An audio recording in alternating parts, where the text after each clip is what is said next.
বিসমিল্লাহির রহমানির রহিম।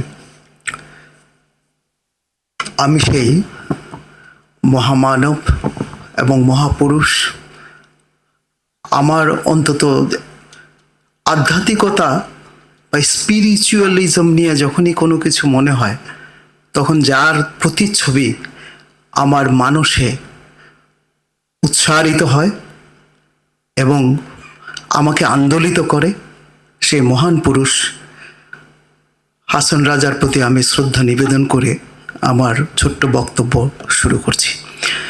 বক্তব্যের শুরুতেই আমি জেহাদকে, আমার অনুজ ও প্রতিম জেহাদকে আমি আন্তরিক ধন্যবাদ এবং কৃতজ্ঞতা জানাবো যে অনেক অনেক বেশি যে দায়িত্ব নিয়ে, ঝুঁকি নিয়ে আজকের এই প্রোগ্রামটা প্রায় এককভাবে তিনি আয়োজন করেছেন। তো না, থ্যাংক ইউ ভেরি মাচ। আমরা তাকে একটু হাততালি দিয়ে অভিনন্দন জানাই। আজকে বহুদিন পরে যে হাসান রাজা পরিবারের সবচেয়ে বয়োজ্যেষ্ঠ এখন যিনি আছেন, যে আমার শ্রদ্ধেয় বড় ভাই যে দেওয়ান শমশের রাজা, ওনাকে দেখে খুবই আমি বহুদিন পরে দেখলাম। আর সামারিন ভাইয়ের সাথে আমার প্রায় দেখা সাক্ষাৎ হয়। আর পাশাপাশি আমি অনেকটা বিস্মিত হলাম যে আজকাল মনীষীদের বা যারা খুব আমাদের সাহিত্য সংস্কৃতি জীবনে খুব বড় ধরনের অবদান রেখে গেছেন, এই ধরনের মনীষীদের যে প্রোগ্রাম বা স্মরণ করার মধ্যে যে একটা আন্তরিক যে স্পিরিট আছে সেটা দেখা যায় না। কিন্তু আমি আজকের প্রধান অতিথিকে এখানে দেখে সে ভুলটা কিছু হলেও আমার ভাঙলো। আমি ওনাকে বিশেষভাবে ধন্যবাদ জানাই আজকের এই প্রোগ্রামে আসার জন্য। পাশাপাশি এখানে আরও যারা আছেন, বিশেষ করে সেলিম চৌধুরীর কথা অলরেডি বলা হয়েছে। উনি আমার বহুদিনের পরিচয়, ওনার সাথে ঘনিষ্ঠতা এবং হাসান রাজার গানকে আসলে জেহাদ ঠিকই বলেছে যে এই প্রজন্মের কাছে পরিচিতি করানোর জন্য যে খুব বড় ভূমিকা যিনি রেখেছেন, সেলিম চৌধুরী নিঃসন্দেহে তার অগ্রদূত। আর এখানে জাস্ট আমি আর বেশি কথা বাড়াবো না, শুধু একটা গল্প, যেটা আমি বহুদিন আগে সেলিম চৌধুরী সাহেবের যখন একটা হাসান রাজার গান উনি পরিবেশন করছিলেন, তো তখন এই গল্পটা উনি করেছিলেন। পরে আমি এটা নিয়ে একটু নাড়াচাড়া করলাম, দেখলাম যে এই গল্পের মাঝে সত্যতা আছে। সেটা হচ্ছে যে যেমন 1897 তখন 1897 সালের 12ই জুন সিলেটে এক বিরাট ভূমিকম্প হয়। এই ভূমিকম্পে দেখা যায় যে ওই এলাকার ম্যাক্সিমাম ঘরবাড়ি মানে ক্ষতিগ্রস্ত হয়। আর তখন সিলেট ছিল আসামের পার্ট। তো এই আসামের শিলংয়ে থাকতেন এই যে মানে ছোট লাট বলা হতো, এবং ওনার নাম ছিল JS কটন। তো এই ভূমিকম্পের অবস্থা বা ক্ষতিগ্রস্ত মানুষদেরকে দেখার জন্য, ক্ষতিগ্রস্ত বা এই যে বাড়িঘর দেখার জন্য উনি তখন সিলেটে এসে তারপরে সুনামগঞ্জে এসছেন। তো সুনামগঞ্জে আসার পরে তো ওনার সম্মানে তখন সিলেটে পুরা সুনামগঞ্জ এলাকায় 12 জন জমিদার ছিলেন, এটা সিলেট ডিস্ট্রিক্ট রেকর্ডের অনুসারে। তো এই 12 জন জমিদারকে ইনভাইট করলেন SDO সাহেব। তো ইনভাইট করার পরে স্বাভাবিকভাবে ওই সময় হাসান রাজা ছিলেন সবচেয়ে প্রতাপশালী জমিদার, এবং ওনাকে বসানো হলো SDO সাহেবের পাশে। তো কথা প্রসঙ্গে SDO সাহেব বিভিন্ন কথাবার্তা বলতে বলতে বললো যে আমি তোমার বাড়ি দেখতে চাই, বাড়ি যেতে চাই। তখন উনি স্বাভাবিক বললো যে না, আমার তো বাড়ি ঘর নেই। তো লর্ড সাহেব বললেন, মনে করছেন যে হয়তো রসিকতা করেছেন, বা আবার ভাবলেন তোমার ঘর বাড়ি কি আসলে এই ভূমিকম্পে শেষ হয়ে গেছে? বললেন না, আসলেই আমার ঘর বাড়ি নাই।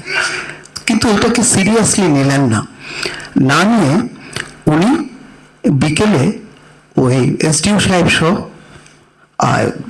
হাসন রাজার বাড়ি দেখতে গেলেন। তো বাড়ি স্বাভাবিকভাবে যেহেতু ছোট লাট এসছেন, হাসন রাজা ওনাকে রিসিভ করলেন। রিসিভ করে চলো তোমার বাড়ি যাই। তো উনি তাকে নিয়ে হাসন রাজার যে বর্তমান যে সমাধিস্থল, এই সমাধির কাছে নিয়ে গিয়ে বললেন, এটাই আমার ঠিকানা, এটাই আমার বাড়ি। রীতিমতো কেঁপে উঠলেন লর্ড, বললেন, now I understood you are really a great and noble personality. তো এরই ধারাবাহিকতায় হাসন রাজা রচনা করলেন যে সেই বিখ্যাত গান, যেটা আমাদের সবাইকে আবেগ আপ্লুত করে, যে কি ঘর লোকে বলে বলে রে, ঘর বাড়ি বালা নাই আমার, কি ঘর বানাইমু আমি শূন্যেরও মাজার, কি ঘর বানাইমু আমি শূন্যেরও মাজার। এইটা যখনই আমি জাস্ট চিন্তা করি, মানে নিজের যে মন মানসিকতার সাথে মিলে আমি যখন একটু ভাবি, আমাকে অটোমেটিক সেটা আমাকে নিয়ে যায় অন্য জগতে। যে এত অল্প কথায় এই যে এই মহাজীবন দর্শন, এটা আর কেউ আমার জানা মতে কেউ লিখে গেছেন বলে আমার জানা নেই। মাত্র 6টা শব্দ। এই শব্দের মাঝে সমস্ত আমাদের জীবনের সব দুঃখ দুর্দশা, হাসি আনন্দ, প্রাপ্তি অপ্রাপ্তি, সব কিছুই কিন্তু এখানে নিবেদন করা আছে। তো এই যে মহাপুরুষ, এই যে মহামানব, এই যে তাকে এই যে একটু আগে বললেন যে মরমী কবি, এই জন্যই ওনাকে মরমী কবি বলা হয়। তো আমি বহুদিন ধরে ওই যে আত্মজিজ্ঞাসা, যে দেখেন, আমরা একজন জন্ম হওয়ার পরে শৈশব, শৈশবের পরে কৈশোর, কৈশোরের পরে যুবক, যুবকের পরে এই যে প্রৌঢ়, প্রৌঢ়র পরে বৃদ্ধ এবং মৃত্যু। এই যে জীবন সাইকেল থেকে কেউই কিন্তু বাইরে নন।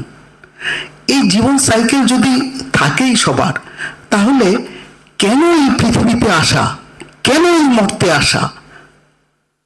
আমাদের এই যে আসলামই যখন, আবার প্রত্যাবর্তনের প্রয়োজনটা বাকি। এই আত্মজিজ্ঞাসার জবাব আমি বহুদিন ধরে খুঁজেছি, বহুদিন, এবং বহু জায়গায় যে জবাবটা যে পাইনি তা নয়, পেয়েছি, কিন্তু সন্তুষ্ট হতে পারিনি। একদিন অবসরের পরে যে ঘাটাঘাটি করছি, দেখলাম যে হাসন রাজার যে রচনাবলী, এই রচনাবলী নাড়াচাড়া করতে গিয়ে হঠাৎ দেখলাম একটা গানের 2টো লাইন। লাইনটা কি? যে বলছেন, কেন যে আসিলাই ভবে, মানুষ কেন হইলাম না, মানুষ কেন হইলাম না রে, পরের কর্ম করলায় না, পরের কর্ম করলায় না রে, মানুষ কেন হইলায় না। এখানেই তো জীবন জিজ্ঞাসার জবাব। মানুষকে সৃষ্টিকর্তা কেন এই ধরাধামে পাঠিয়েছেন, কেন এই পৃথিবীতে পাঠিয়েছেন, এখানেই তার অসাধারণ একটা জবাব আমি লক্ষ্য করলাম। যে জবাবটা আমি বহু বছর ধরে, বহু দশক ধরে খুঁজেছি, সেই জবাবটা আমি এসে পেলাম আমার ঘরে, আমার বাড়ির আঙিনায়।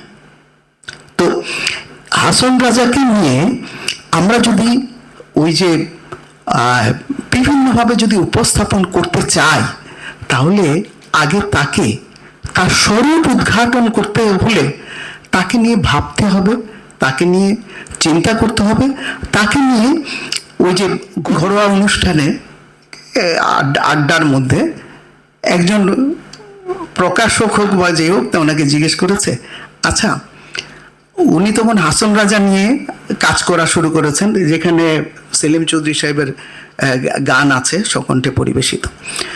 ওই সময় বলছেন যে, আচ্ছা আপনি বেশি পপুলার নাকি হাসন রাজা বেশি পপুলার? আজ থেকে 100 বর্ষ পরে কাকে বেশি মানুষ মনে করবে? হুমায়ুন আহমেদ এক কথায় বললেন, অবশ্যই হাসন রাজাকে। বলে কেন? বলে এই কারণে, কারণ মানুষকে উপন্যাস সাহিত্যের সব ধারায় হয়তো প্রভাবিত করে, আপ্লুত করে, কিন্তু গানের মতো এইরকম গভীরভাবে প্রভাবিত করা অন্য অন্য কিছু দ্বারা সম্ভব হয় না। এবং গানটা কি, তো বলে যে কেন এটা বললেন, বললাম এই কারণে আমার লেখা ওই যে অজপাড়াগাঁয়ের যে মানুষটা যার অক্ষর জ্ঞান নেই, সে কিন্তু জানে না।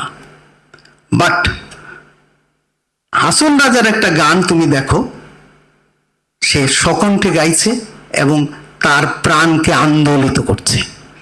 এই কারণেই হাসন রাজাকে শতবর্ষ পরেও আমার চেয়ে বেশি মানুষ মনে রাখবে। এখানেই হাসন রাজার সার্থকতা। সবাইকে ধন্যবাদ।